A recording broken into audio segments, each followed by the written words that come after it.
Good morning. Hope you're doing well today.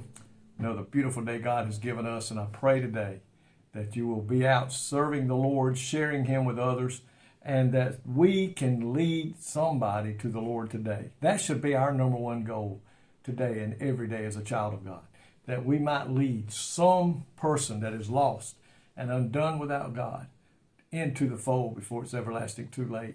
And I pray today that every one of us will get a chance to do that today. I want to talk to you about 1 Thessalonians chapter 3, verse 8, and also Matthew chapter 16, verse 18. This is Paul talking to the Thessalonian church about how they needed to stand in that day.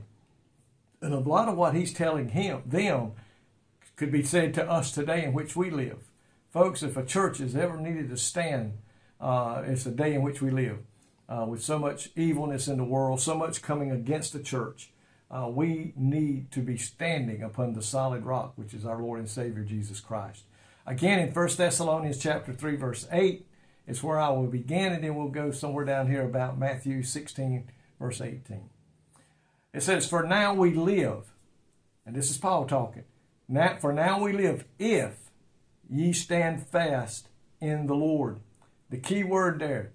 It says, you look at this verse, it's short. Only 1, 2, 3, 4, 5, 6, 7, 8, 9, 10, 11 words. Only 11 words in this powerful verse.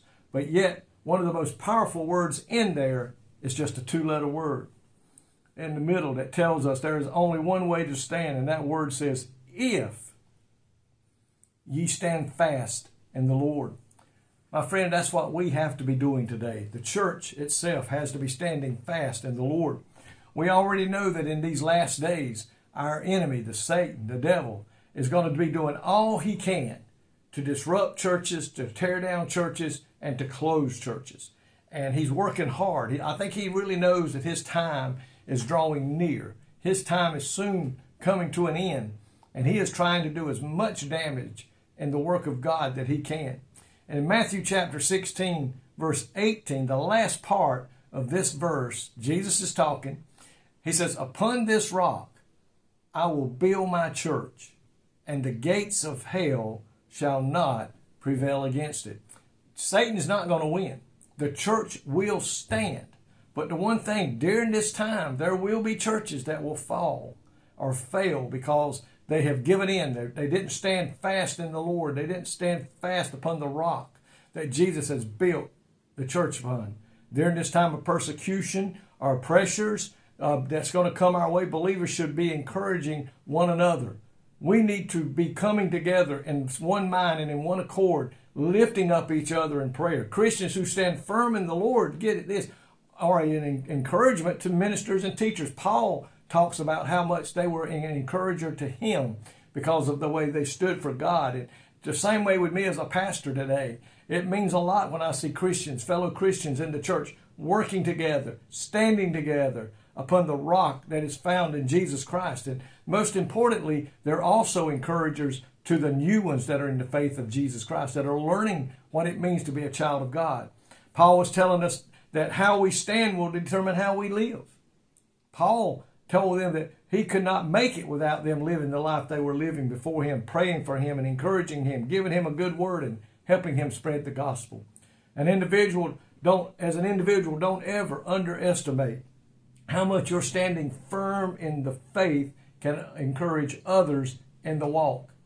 If you have proclaimed yourself to be a child of God, they are people watching you today. There's new Christians watching you. There's mature Christians that are watching you. The world is watching you today to see if you are true to your word. So we need to look at how we stand today and make sure we're living the life that we proclaim. As an individual, don't ever underestimate how you stand for the Lord encourages others. Also, Philippians chapter 4, verse 1. "Therefore, my brethren, dearly beloved and longed for, my joy and crown, so stand fast in the Lord, my dearly beloved." He tells us time and time again in the Bible, stand fast.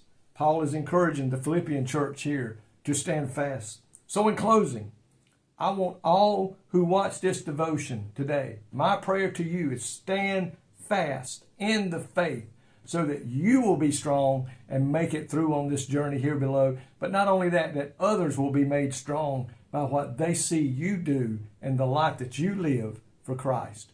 Lord, thank you today that your word tells us many, many times to stand fast in the Lord. God, I pray today that we'll be found doing just that as we walk here on the face of this earth. And what we do and how we stand will lead others to come to know you as Lord and Savior. In Jesus' name I pray. Amen. I pray today God will richly bless you. And I pray that we will go forth tomorrow and in the days ahead and stand fast in the Lord that others may be encouraged. May God richly bless you today is my prayer.